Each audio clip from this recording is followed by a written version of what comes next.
자, 이번 시간부터 여러분하고 다중이용업소의 안전관리에 관한 특별법 같이 한번 수업을 하도록 하겠습니다. 뭐 제 소개는 별도로 안 해도 아마 여러분들이 많이 아시니까 별도로 소개는 안 하도록 하겠습니다. 거의 대부분 보면은 전수를 보시고 또 여기에 다특법을 이렇게 공부를 하게 됩니다. 그래서 별도로 이렇게 안 하고 뭐 OT도 마찬가지입니다.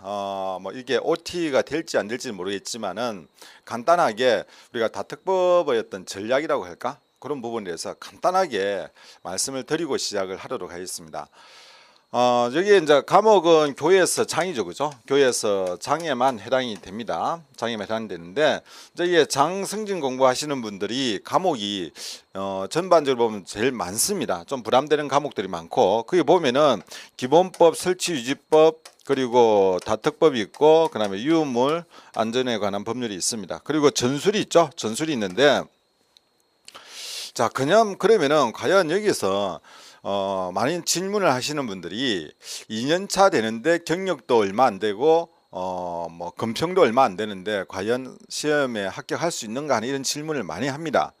근데 저는 가능하다라고 이야기를 해요. 실질적으로 뭐 1년 11개월 거의 2년 이내에 승진하시는 분들이 상당수가 있습니다. 저도 그렇게 봐왔고 지금도 그렇게 통화하시는 분도 있고, 그래서 작년 같은 경우 인천에서는 9년 만입니까? 8년 만에 위를 다신 분도 있고, 또 작년에 1년 11개월 만에 장 달고 또 교도 금방 다신 분이 위 시험을 쳤는데 이번엔 이제 위에서 떨어졌어요.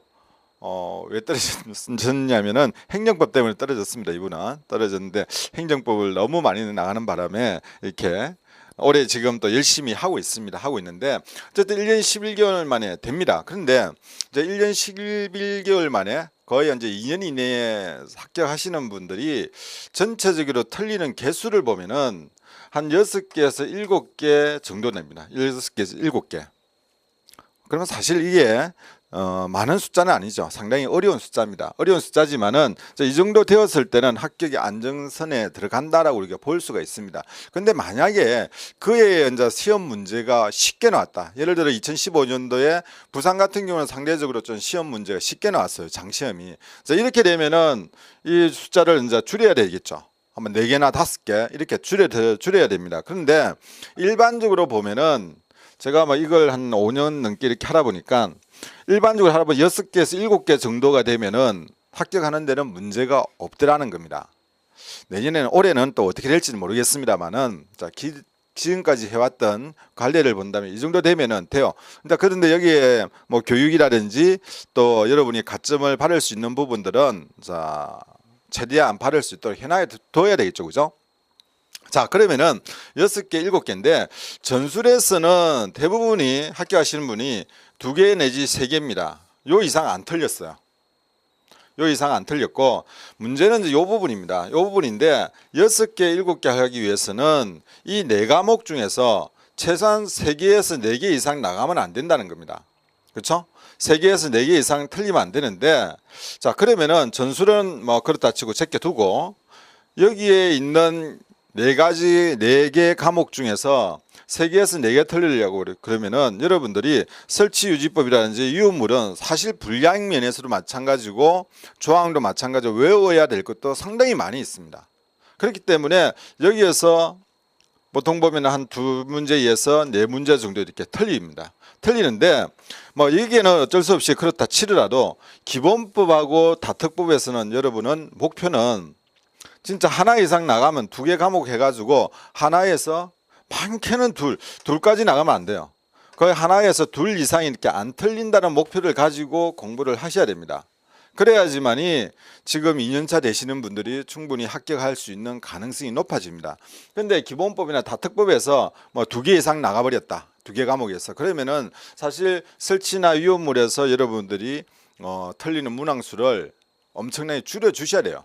또 전술에서도 줄여야 되고 이제 이런 또 부담을 가지게 됩니다. 그렇지만은 여러분이 어떻게 공부하느냐에 따라 가지고 뭐 제가 기본법 강의를 안 하기 때문에 기본법에 대해서는 제가 뭐라고 말씀을 못 드립니다만은 다특법만큼은 여러분들이 10문제 최소한 10문제에서 12문제 절반 정도가 나옵니다. 그러면은 그 문제만큼 여러분이 다 맞추시고 가야 됩니다. 시험장에.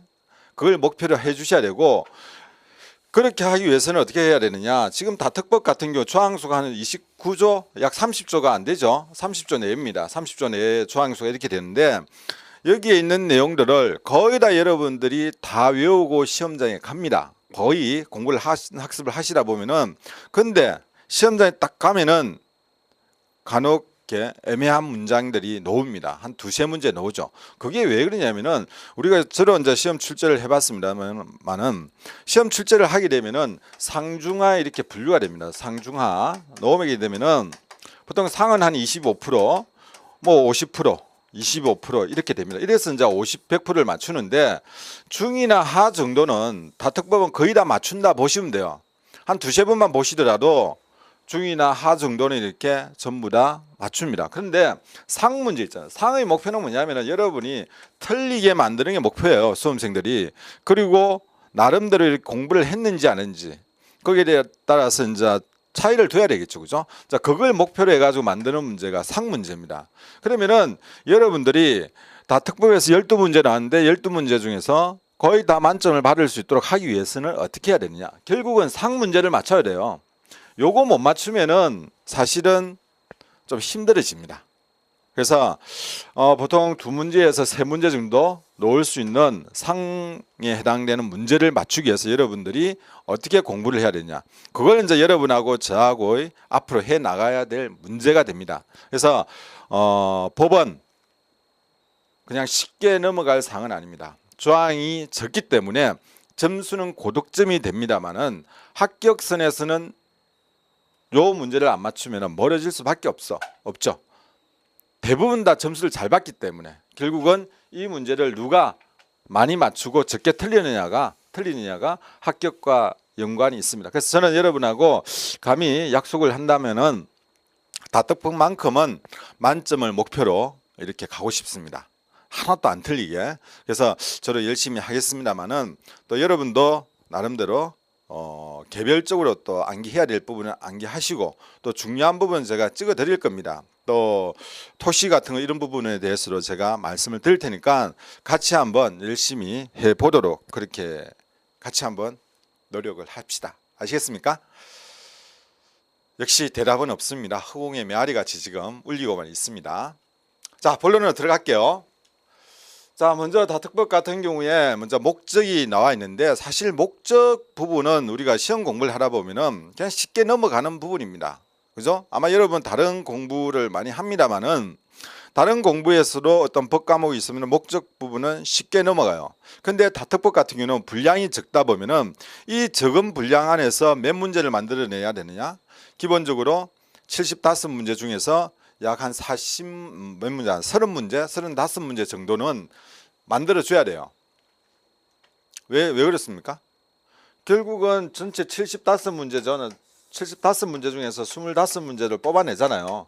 그럼 75문제에서 유효물 절반 50%, 그리고 다특법 50%이기 때문에 25문제 하면은 모태로 30문제 이상이 지금 여기에서 적은 분량에서 나와야 되는데, 그러다 보면은 출제하시는 분들이 상당히 부담을 가지고 할 수밖에 없는 거고, 그러면 만들다 보면은 정말 저 구석에 있는 것까지 우리가 보통 보면 그냥 흘러 지나갈 수 있는 이런 내용까지 시험에 출제가 됩니다. 지금 이 목적 같은 경우는 마찬가지죠. 기존에 출제가 되었던 부분인데 이런 내용입니다. 우리가 목적 보면 이 법은 화재 등 재난이나 그 밖의 위급한 상황으로부터 국민의 생명, 신체, 재산을 보호하기 위하여. 자, 여기까지는 우리가 일반적으로 기본법에도 다 나와 있는 내용들입니다. 그 다음 맨 밑에 보시면은 필요한 사항을 정함으로써 공공의 안전과 복리 정진에 이바지함을 목적으로 한다. 그렇죠?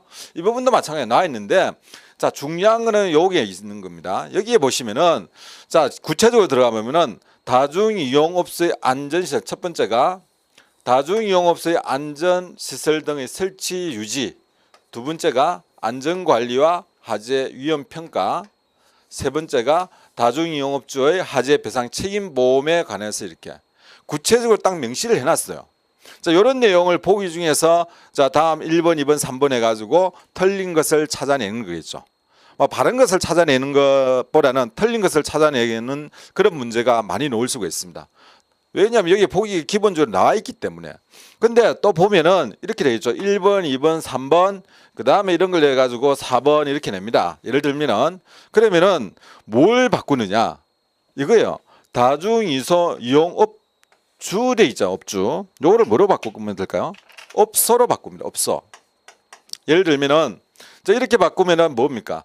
다중이용 업주하고 업소하고 화재 책임 배상보험 이게 토 하나지만은 주나 소나 뭐 별거 없다. 뭐 그게 그거라고 할 수 있겠지만은 법에서는 안 그랬죠. 특히 목적에서는 이 토시 하나가 결국은 전반적인 내용을 바꿔버립니다. 그래서 이런 형태로 이렇게 출제가 됩니다.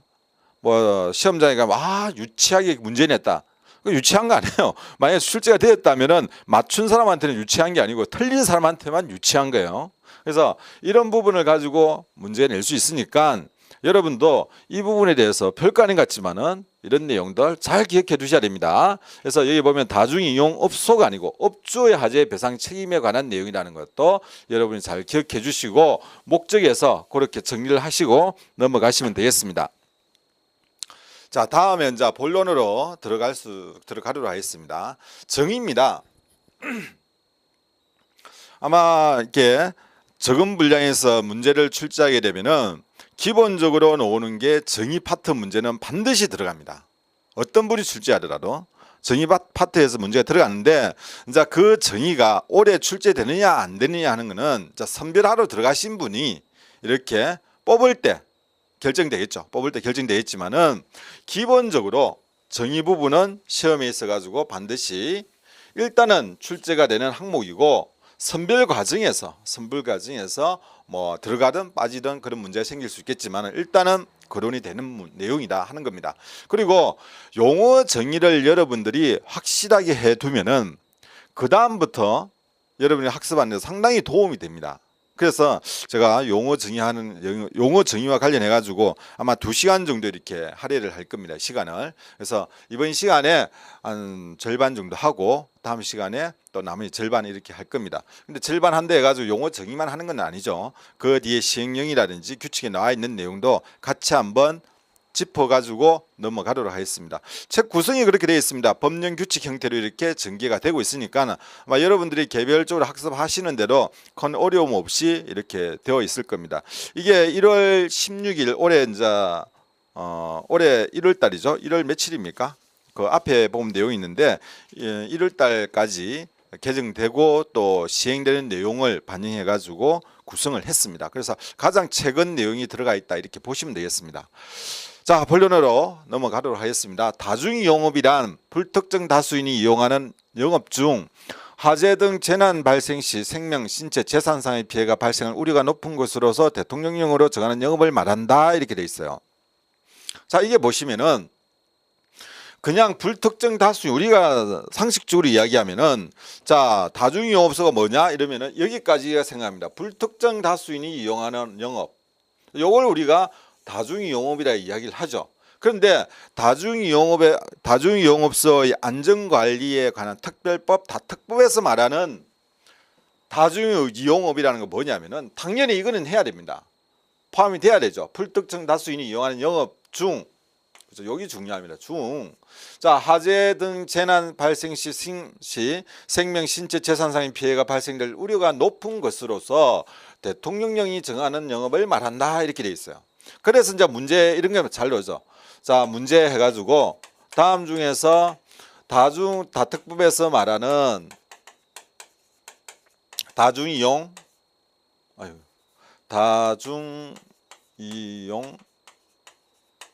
속하지 않는 거는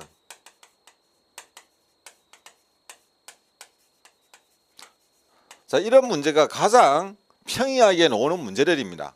보면은 1번 해가지고 1번 뭐라 할까요? 자, 게임 제공업, 뭐 2번 산후조리원, 3번 뭐가 있습니까? 3번 뭐 일반 음식점, 4번 뭐가 있을까요? 우리가 잘 아는 노래 연습장. 자, 이렇게 문제가 나옵니다. 나오면은 자, 여러분이 보시기에 답이 보입니까? 아직까지 그까지 안 나갔기 때문에 안 보인다. 네, 그럴 수가 있어요. 그럴 수 있지만은 여기에서는 여러분들이 먼저 예를 들어가지고 요 문항과 관련된 예를 제가 만드는 거니까 한번 보시면 돼요.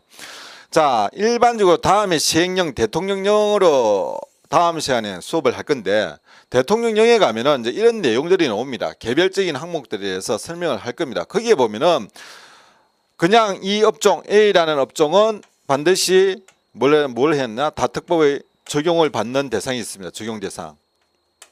거기에 보면은 게임 제공이라든지 산후조리원이라든지 노래 연습장, 뭐 유용주점 이런 부분은 어떤 조건이 없어요. 조건 없이 다중이용, 다특법에서 말하는 다중이용업소에 해당이 된다라고 이렇게 되어 있습니다. 그런데 요 일반 음식점 같은 경우에는 뭐냐면은 일반 음식점 같은 경우에는 될 수도 있고 안 될 수도 있어요. 이게 무슨 말이냐면은 자, 100제곱미터, 66제곱미터 이런 기준이 나옵니다. 지하 같은 경우는 66, 그 외에는 100제곱미터. 요 이상이 되면은 소방법에서 다특법에서 말하는 다중이용업소라는 거예요. 자, 이 기준이 뭡니까? 이 기준이 이거죠. 다 보면은 불특정 다수인이 이용하는 것인데 이 중에서 화재 재난 발생 시 생명 요 조건입니다. 요 조건을 만족하는 걸 이런 거는 다 만족을 하고 있는데 일반 음식점 같은 경우에는 이 조건을 만족하는 경우도 있고 만족하지 않는 경우는 있더라는 겁니다. 그게 뭐냐면은 면적이 클 때는 만족을 하지만은 면적이 적을 때는 만족하지 않더라. 결국 면적이 크면은 많은 인원이 들어가기 때문에 문제가 발생되면은 인명, 신체, 재산상 문제가 발생되겠지만은 인원이 적은 공간, 근데 좁은 공간에서는 그렇지 않더라는 겁니다. 그래서 여기에서 말하는 다중이용업이 다특법에서 말하는 거하고 우리가 일반적으로 사용되는 용어하고는 다르다는 것을 여러분이 일단은 먼저 알고 넘어가 주셔야 된다는 겁니다. 자, 그래서 여기에서 보면은 일반 음식점 이게 틀렸죠. 답이 됩니다. 3번이 다특법에서 말하는 다중이용업소에 해당되지 않는다는 겁니다. 자, 이렇게 정리를 해 주셔야 됩니다. 그래야지만이 나중에 이것을 응용해 가지고 문제가 좀 어렵게 나왔을 때도 여러분이 답 찾는데 그렇게 힘들지 않을 겁니다. 자, 두 번째입니다. 안전시설 등 되어 있습니다. 소방시설, 비상구, 영업장 내부 피난 통로 그 밖의 안전시설로서 대통령령으로 정하는 것을 말한다 되어 있죠. 그래서 거기에 보면은 기준만 기본에 대해서 큰 틀에 대해서 법에서 이야기하고 나머지는 대통령령에서 이렇게 이야기를 합니다. 그래서 요 내용도 중요하지만은 대통령령도 상당히 중요합니다. 자, 여기에서 볼게요. 안전시설 등 해가지고 이거 해놨죠. 그 밖에 같은 우리의 영상 음량 차단 장치라든지 누전 차단기 이제 이런 것을 이야기합니다. 그런데 문제는 이렇게 나오죠. 문제는 다음 중에서 안전시설 등에 속하지 않는 것은 1번, 2번, 3번 이렇게 나옵니다. 4번은 뭐일까요? 4번 이럴 때 많이 였는 문항이 있습니다. 방염입니다. 방염. 자, 방염은 별도로 있습니다. 방염은 방염이지 여기에서 말하는 안전시설 등에 속하지 않습니다. 시설이잖아요. 시설 등 해놨는데 여기에 속하는 것은 아니라는 겁니다. 그래서 우리가 다특법을 공부하다 보면은 아니 방염이 중요한데 왜 방염이 아니지 하는데 이게 이제 정의에 나와 있는 거예요. 정의에 대통령령에 보면은 세부적인 항목이 나오는데 거기에는 이런 것을 이야기하는 것이 방염은 아니더라는 겁니다. 그래서 여기에서 여러분들이 정의가 이만큼 중요하다는 거죠. 일반적으로 우리가 알고 있는 상식하고 다르다는 거죠. 그냥 우리가 달달달 외웁니다. 소방시설, 비상구, 영업장, 내부시설 등등 외우는데 그것만 외운데 가지고 또 시간이 없습니다. 시험장에 가게 되면 너무 문제를 길게 나오잖아요. 요즘 작문을 넣다 보니까 딱 이런 문제 나오면은 그냥 이렇게 탁 찍고 가는 경우도 있겠지만은 조금 작문을 만들어 가지고 용어 정의에 있어서 중간에 하나 정도 딱 끼워 넣어 버립니다. 그러면은 이게 방염이 그 밖에 안전시설에 속하는지 안 속하는지 여러분 대통령령까지 다 기억하면 모르지만은 다 기억을 못하게 되면은 틀린다는 거죠. 자, 그래서 이런 부분도 안전시설 등에는 이런 것이 있고 그 다음에 방염 같은 경우는 이렇게 속하지 않는다는 것도 여러분들이 한 번쯤은 기억을 잘 해 두셔야 된다는 말씀을 드리겠습니다. 자, 다음 문제 한번 볼게요. 다음 보기가 아니라 항이네요. 자, 실내 장식물로 옵니다. 실내 장식물도 중요해요. 자, 용어 이제 1번, 2번 보기 다음 중에서 다특법의 용어 정의에 관한 설명으로 틀린 것은 해가지고 1번 다중이용업소의 불특정 다수 이용하는 영업 딱 여기까지 1번. 맞는 것은 하면 이렇게죠. 맞는 것은 1번, 2번 안전시설 등이란 소방시설, 방염, 방염, 비상구, 영업장 내부 피난 통로를 말한다. 틀렸죠. 실내 장식물이란 건축물 내부의 천장, 바닥에 설치하는 것으로서 대통령이 정하는 것을 말한다. 이것도 틀렸습니다. 4번은 뭘 할까? 4번은 뭐 맞는 거 아무거나 문장을 집어넣으면 되겠죠. 자, 이게 왜 그러냐면은 이렇게 또 정의에 대해서 출제가 될 수가 있다는 거죠. 그러면은 중간에 말 하나 토 하나 넣고 빼고 했는 건데 내용이 다 바뀌어 버린다는 겁니다. 실내 장식물도 마찬가지입니다. 실내 장식물이란 건축물 내부의 천장하고 벽입니다. 바닥이 없어요. 이 바닥은 해당이 없습니다. 천정이나 벽에 설치하는 것으로서 대통령령이 정하는 것을 말한다 이렇게 돼 있어요. 그래서 대통령령에 가면은 자 A, B, C 쭉 나옵니다. 1번, 2번 해가지고 어떤 항목을 이야기하는가 하는 게 나와요. 그게 보면은 뭐 벽지로 나오고 또 목판 이런 것도 나옵니다. 그건 나중에 이제 하면 되는 거고 일단은 여기서 말하는 실내 장식물이라는 것은 건축물 내부의 천장 벽에 설치하는 것을 이야기한다는 거, 요 정도 여러분이 기억을 해주시면 됩니다. 자, 그런데 이런 경우가 있어요. 그러면은 요즘 보면은 이 콘크리트 벽을 해놓고 이렇게 이제 내부입니다. 내부에. 근데 여기에 이제 나무로 이렇게 뭘 벽에 붙였다. 바깥에 오기에. 그다음에 안에는 뭐 또 뭘 했겠죠. 시설을 했겠죠. 자, 그러면 이런 거는 뭐냐? 실내 장식물을 보느냐? 벽에 붙였는데. 됩니까? 안 됩니까? 실내 장식물이 아니에요. 왜? 여기에 보면은 내부라는 단서를 줘놨어요.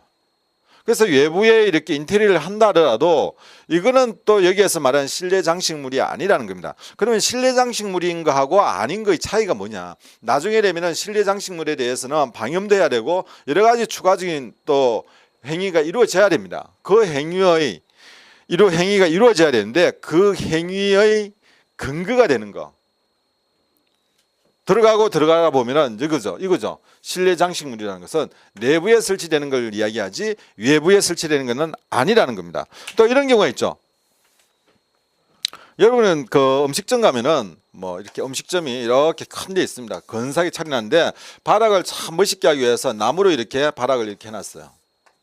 자, 이걸 뭐로 보느냐? 나무로 보면은 화재 위험성이 있죠. 단순히 우리가 나무라 이렇게 생각하면. 근데 과연 이것을 방염을 해야 될 것인가 말 것인가 이런 부분도 문제가 돼요. 방염을 해야 됩니까?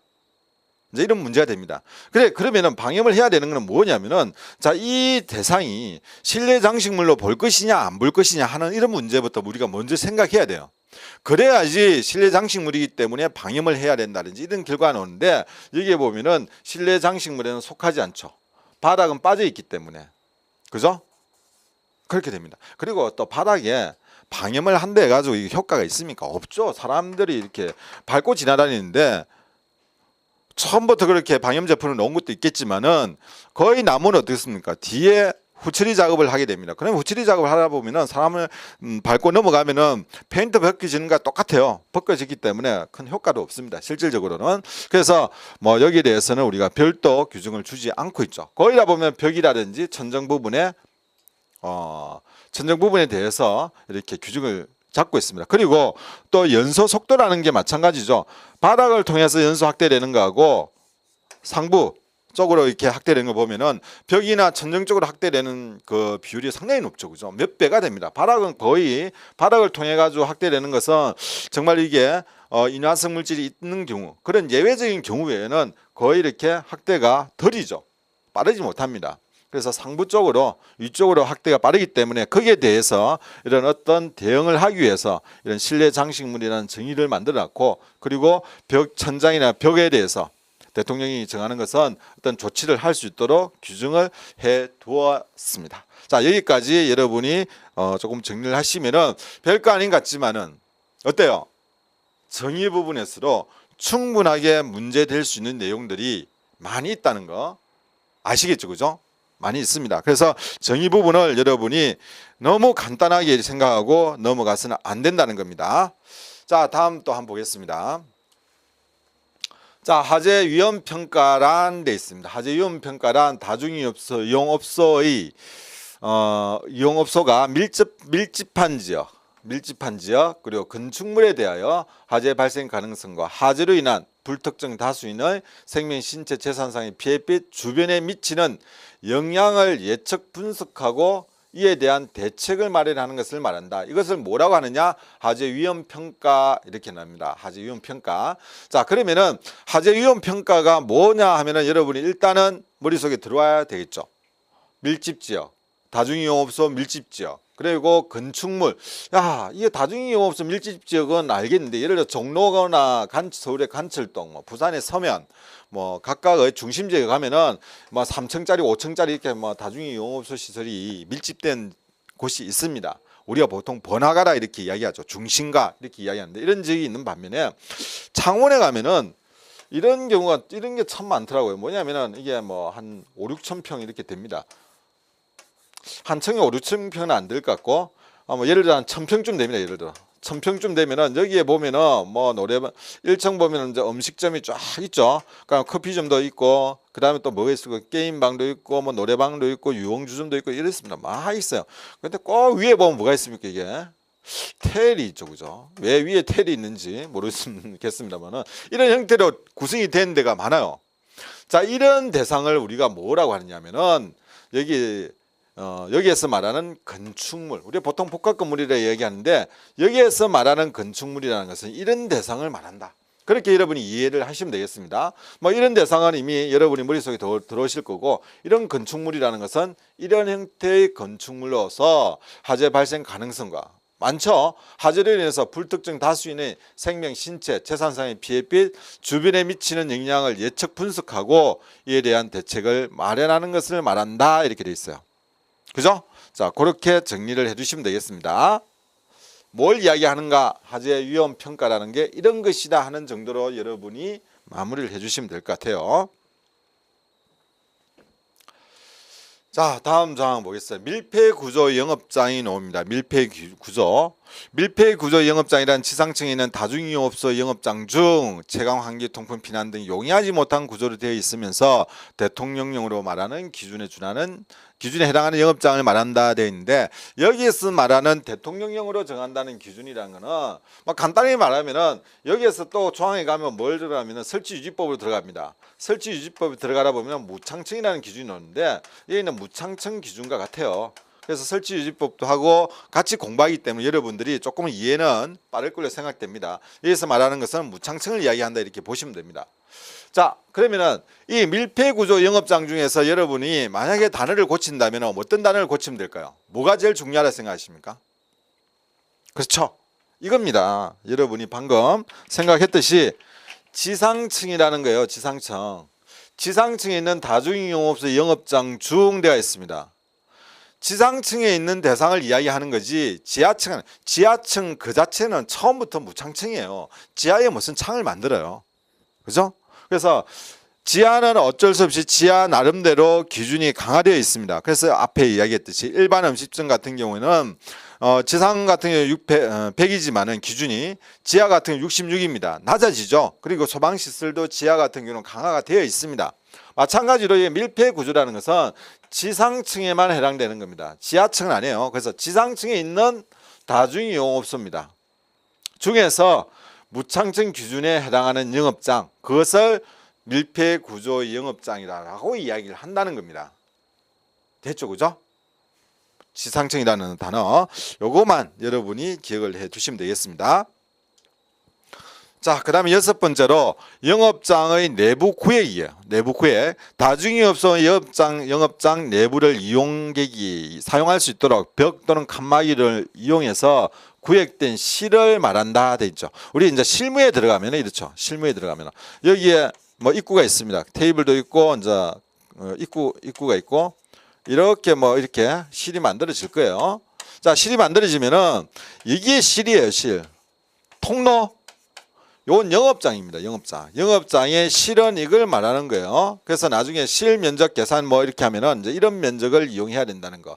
그것도 참고로 그냥 아시면 돼요. 그냥 여기서는 영업장 내부 구획이라는 것은 구획된 실이나 통로를 말하는 것이 아니라 실을 이야기한다는 거, 통로는 빠집니다. 실만을 이야기한다는 거, 그렇게 여러분이 정의를 해주시면 됩니다.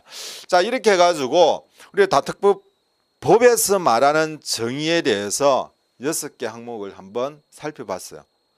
시험 문제 나오면은 여러분 다 맞출 수 있겠죠. 아마 정의만큼은 여러분들이 아마 저와 이렇게 첫 번째 시간을 하면서 거의 어려움 없이 맞출 수 있었을 것이다. 다특법에서 정의 문제만 나와봐 이게 다 맞출 거야 라는 생각이 들죠, 그죠? 듭니다. 자, 이렇게 공부를 여러분이 해 주셔야 됩니다. 그렇지 않으면은 조금만 꼬아놔도 여러분들이 답 찾기가 힘들어져요.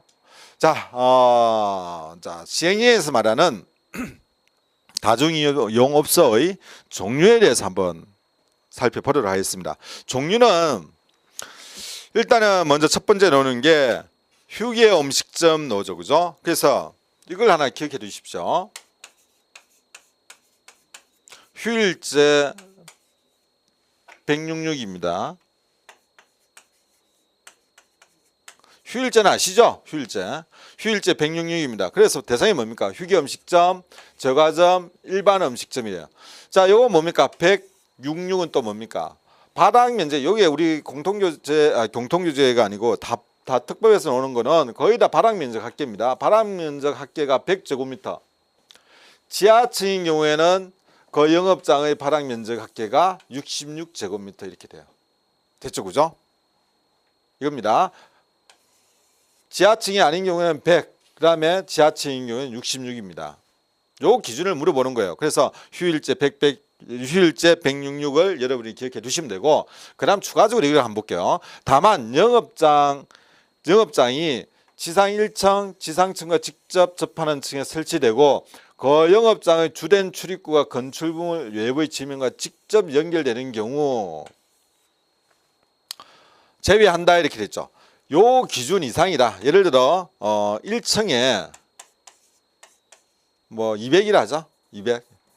200kb가 된다 하더라도 바닥 면적이 다중이용업소에 속할 수도 있고 안 속할 수도 있다는 거죠. 이게 무슨 말이냐면은 이런 형태죠. 1층인데 이런 건물이 있습니다. 건물이 있는데 1층에 영업장을 하는데 주출입구가 앞으로 나와 있고 바로 이렇게 문을 열면 나갈 수 있는 이런 구조라는 거예요. 이런 게 좀 많겠죠, 그죠? 지상 1층 같은 경우는 이런 구조일 경우에는 제외한다 이렇게 되는 거예요. 제외한다. 됐죠, 그죠? 이런 구조. 자, 이게 또 조금 이제 실무 가면은 조금 애매한 부분이 있습니다. 건축물의 외부의 지면과 직접 연결된 곳 이렇게 돼 있는데 이제 이런 부분이 있어요. 참 제가 이제 실무를 할 때 놓았던 내용이에요. 지가 들어왔는데 이 보면은 이게 식당이 있습니다. 이게 1층이에요. 1층인데 보통 보면 계단을 해가지고 몇 개 계단, 4-5개 계단을 해가지고 올라가는 경우가 있습니다. 그죠? 그래가지고 이제 지면으로 닿는데, 자, 그러면 이런 경우하고 좀 다르죠? 자, 어떻게 적용을 해야 될까요? 이거는 예를 들어 뭐 150이다. 150 해보면은 이 예를 든다면은 안 해도 돼요. 근데 이 예를 든다면은 단순하게 지면이라는 거하고 같이 이렇게 보게 되면은 이것은 또 해야 되는 거예요. 직접 당한 건 아니겠지만, 자, 이런 부분에 대해서 제가 그 당시에 이제 소방방재청이었죠. 이렇게 질의를 하고 그랬었는데, 근데 답은 없어요. 답이 없고, 이제 보통 이렇게 하면은 이제 소방서에서 이렇게 질의를 안 하죠. 그냥 다른 이제 루트를 통해 가지고 질의를 합니다. 질의를 하면은 그 당시 답변이 이거예요. 그냥 그 구체적인 내용은 알 수 없으니까 관할 소방서와 협의해서 처리하시기 바랍니다. 문의하시기 바랍니다. 그렇게 이제 또 답변을 줘요. 실은 이제 내가 몰라가지고 질의를 이제 옆에 사람 시켜가지고 한 건데 이제 이렇게 답변 나옵니다. 자, 이런 경우에는 사실은 뭐 법으로서 이렇게 명확하게 정할 수는 없어요. 그런데 이제 실무를 하면서 우리가 과연 이게 안전상 문제를 우리가 생각해 볼 필요가 있는 거예요. 이렇게 이제 이런 계단을 하더라도 이게 진짜 그냥 조금 지면이 높아 가지고 한 4-5칸 해 가지고 피난하는데 별 문제가 없다면은 사실 같이 봐줘야 되는 게 맞겠죠. 그런데 예를 들어 이런 경우가 있습니다. 뭐 모델 하우스 같이 한 층 주차장을 넣기 위해서 이렇게 높이 올린 간 경우가 있습니다. 이런 경우는 어떻습니까? 이게 1층이라 하지만은 어때요? 이건 피난과 관계가 있습니다. 이런 경우에는 또 직접 닿았다고 우리가 할 수가 없을 거예요. 그래서 실물을 다중이용업소와 관련해 가지고 실물을 보게 되면은 정말 다양하게 나옵니다. 왜 그러냐면은 정말 인테리어라든지 외관이라든지 이런 부분들을 너무 다양하게 만들잖아요. 그리고 그 안에 있는 장식물도 엄청나게 다양합니다. 다양하기 때문에 뭐가 정답인지 법으로 다 정할 수가 없어요. 그래서 이제 질의가 많이 나오고 지침이나 이런 부분들이 상당히 나오는데 뭐 여러분은 성진 시험에 이런 거 문제 절대 안 나오죠. 안 나오니까 너무 그냥 그 부담 갖지 마시고 그냥 여담으로 한 이야기고, 실무에 있어서는 그렇지만은 여러분들은 뭘 기억해 두셔야 되냐면은 이거죠. 건물 지면과 직접 연결된 곳은 제외한다. 그 다음에 또 뭐가 있습니까? 제외하는 조건이 이렇게 있어요. 자, 내부 계단으로 연결된 복층구조 영업장은 제외한다. 이 말은 뭐예요? 자, 그냥 1층인데 이게 높이가 이렇게 돼 있는데 2층이에요. 2층이면 여기에다가 원형 계단을 만들었어요. 그러면은 이런 경우는 통하죠. 이렇게 2층하고 통하는 이런 경우는 허가를 받아야 된다는 겁니다. 허가를 받아야 된다. 그 다음에 이제 이렇게 또 뭐 계단을 만들어 하는 경우도 있습니다. 이제 이런 경우도 내부 계단을 통해 가지고 이렇게 이용하는 경우에는 예외가 1층도 예외가 아니라는 거죠. 결국 여기에서 문제가 생기면 어떻게 되면 통해 가지고 다 이렇게 확산이 되기 때문에 이런 것은 제외한다 이런 말입니다. 그렇게 이해를 해주시면 됩니다. 자, 지상 1층 또는 지상층과 직접 연결해서 설치되고 그 옆 영업장에 주된 출입구입니다. 주된 출입구, 우리가 주출입구라 말하죠. 이 주된 출입구라는 주된 출입구가 되어 있는 경우에는 지면과 직접 연결된 곳에서 하는 영업은 제외한다 이렇게 됐죠. 자, 이런 경우로 실물을 보면은 이럽니다. 경사지가 이랬으면 여기 경사지에다가 건물을 지어요. 경사지에다 이렇게 건물을 짓습니다. 짓다 보면은 이렇게 되겠죠. 잘라가지고 이렇게 건물을 짓습니다. 지면은 이 건물 어떻게 보느냐에 따라 가지고 이게 층이 이렇게 나눠져요. 아, 2층 높네, 그죠? 자, 이래 되면은 자, 건축법에서 1층, 2층, 3층, 4층, 5층, 6층 건물이라고 할 수도 있고, 또 건축법에서 이게 층을 기준을 하는 게 있죠, 그죠? 기준을 하는 게 있습니다. 그래서 거기에서 자, 이거는 지하층이라 지하 1층, 지하 2층, 지하 3층이고 1, 2, 3층 건물이라고 할 수도 있어요. 뭐 어떻게 됐든 그러면은 여기에서 우리가 이 내용을 적용할 때 어떻게 해야 돼? 이것도 좀 실무적인 부분입니다. 그래서 기억을 여러분이 좀 하시라고 이렇게 하는 건데, 자, 어쨌든 공부하시면서 좀 이런 것도 알고 있으면 좋잖아요, 그죠? 자, 이런 경우라면은 여기에 해당되는 구조가 두 개 층이 나올 수가 있어요. 여기에 주축구를 여기에 냅니다. 내고 바로 나갈 수 있는 구조라. 그러면 이 내용이 해당되죠. 왜? 지상 1층 또는 지상과 돼 있죠. 지상 1층 또는 지상과 직접 연결된 층에 그 설치를 해요. 그러니까 여기에서는 지상 1층인데 지상 1층 보니까 어떻게 됩니까? 지상과 직접 연결되죠. 그 다음에 여기도 마찬가지입니다. 지상과 직접 연결됩니다. 4층이지만은 지하 1층이 아니더라도 지상과 바로 연결되고 여기도 마찬가지입니다. 그죠? 1층은 아니지만은 지상과 바로 연결되고 여기에 큰 도로가 있고 이런 구조라면은 이거는 지금 여기에 있는 내용을 적용할 수밖에 없다는 겁니다. 이거는 이제 실무적인 이야기니까 참고로 그렇게 아시면 되겠습니다. 반드시 지하를 해가지고 지상이 4층, 5층이라 해가지고 여기에 있는 얘를 다 따라야 되느냐? 그게 아니라는 겁니다. 그럼 결국 뭐냐? 왜 이렇게 휴게 음식점이라든지 제과점이라든지 일반 음식점은 이런 기준을 만들어놨느냐? 사실 휴게 음식점, 일반 음식점, 제과점이 큰 거는 규모가 크지만은 적은 거는 또 엄청나게 적습니다. 어떻게 보면 영세하라고 할 수 있죠. 자, 그런 데까지 또 규모가 적다는 것은 그만큼 수용하는 인원이 적고 화재가 발생되더라도 인명피해, 재산피해가 발생될 범위가 적다면은 굳이 법을 강화해 가지고 이제 오픈을 하고 또 영업을 하는데 규제를 할 필요가 없다는 겁니다.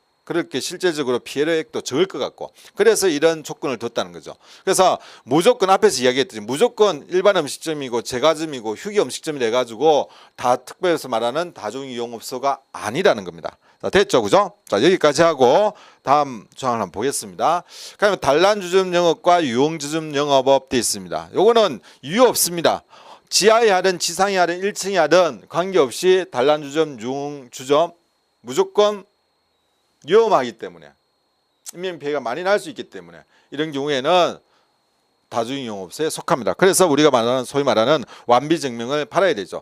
이거 외에도 많이 있습니다. 자, 다음 시간에 계속 할 건데 노래 연습장도 있을 거고 산후조리원도 있을 거고 게임장도 있을 거고 뭐 게임장 그건 게임장도 있고 뭐 등등 있습니다. 자, 그런 부분은 또 다음 시간에 계속 할 건데 어쨌든 여러분은 여기에서는 자 이런 기준이 있는 반면에 또 이렇게 단독으로 무조건 이 업을 하게 되면은 무조건 해야 되는 그런 시설도 있다는 거 그렇게 기억을 해 두시면 되겠습니다. 자, 그리고 세 번째입니다. 영화 상영관 해가지고 나와 있죠. 영화 상영관 같은 경우에는 뭐 여러분이 영화관 CGV 또 뭐 메가박스 뭐 많이 있습니다. 이런 거. 그러니까 비디오물 감상 실업, 비디오물 소극장업, 그리고 복합 영상물 제공업 돼 있는데 영화관에 이해가 되죠. 비디오물 감상 실업은 뭐예요? 이런 거죠. 제가 이제 그 서면이라는 부산의 서면이 상당히 큽니다. 거기에서 제가 이제 안전주임을 할 때 나가 보면은 이런 구조가 있습니다. 입구에 있잖아요. 그럼 여기에 이제 뭐 DVD나 CD가 딱 꼽혀져 있습니다. 그리고 이게 방이 누움이 이렇게 돼 있어요. 참 이렇게 조금 어떻게 생각하냐에 따라 가지고 조금 이렇게 엄침할 수도 있겠던데 앞에 이렇게 뭐 문에 다 안에 다 보이게 만듭니다. 보이게 만드는데 커튼 같은 걸 또 칠 수 있게 이렇게 해놨더라고요. 자, 어쨌든 이렇게 되어 있고 뭐 이렇게 의자가 있고 이렇게 화면이 있습니다. 이런 데가 비디오물 감상 실업이에요. 그다음에 비디오물 소극장은 뭐냐면은 저건 실이라면은 여기에 이제 이렇게 비디오 비추죠. 비추면은 비추지 아니죠. 비추지는 게 아니고 큰 화면이 있습니다. 화면이. 그리고 여기에 뭐냐면 의자가 이렇게 한 뭐 저기에서는 2개가 있다면 10개나 20개 정도 이렇게 나가 있어요. 이제 이런 그 비디오물 소극장업이 있고 그냥 복합 영상물 제공업이라는 거는 자 앞에서 보면은 요즘은 다양하게 나옵니다. 이렇게 해가지고 비디오 감상실을 이렇게 만들었는데 이것만 가지고 장사가 안 되니까 한쪽에는 뭘 합니까? 노래방 시설 비슷하게 해가지고 부스를 설치한다든지 뭐 게임을 할 수 있게 한다든지 이렇게 복합적으로 만드는 시설들이 있어요. 이것을 복합 영상물 제공업이라 이렇게 여러분이 이해를 하시면 됩니다. 자, 이런 경우도 어떻습니까? 면적이라든지 창수라든지 그런 제한이 없어요. 제한이 없이 바로 다중이용업소에 속한다는 거. 그렇게 여러분이 기억을 해 두시면 되겠습니다. 자, 여기 첫 번째 시간은 여기까지 하고 다음 시간부터는 이제 학원 뭐 노래 연습장 해가지고 계속해서 용어 정의 파트를 이어 나가도록 그렇게 하겠습니다. 다음 시간에 계속하겠습니다.